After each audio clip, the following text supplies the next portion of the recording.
ډیر مبارک میاشت را باندې راغله. حدیث مبارک کې راځي اذا جاء رمضان، چې کله رمضان راشي لکه اوس راغی نو فتحت ابواب الجنه، د جنت دروازې الله کولاو کړلې.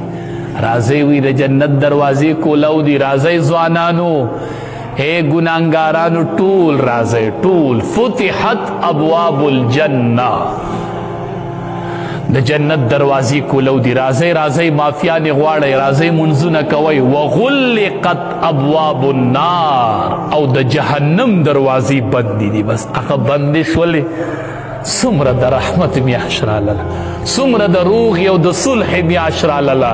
ای ځوانانو دا د جوړې میاشت راغله، دا د صلح میاشت راغله، دا د الله سره د روغې میاشت راغله. الله روغه کوي، د روژه ماتي په ټیم یم کوي او د ماسپښین یم کوي، چې روژهدار نو الله روغه کوي. دا د الله سره د روغې میاشت راغله.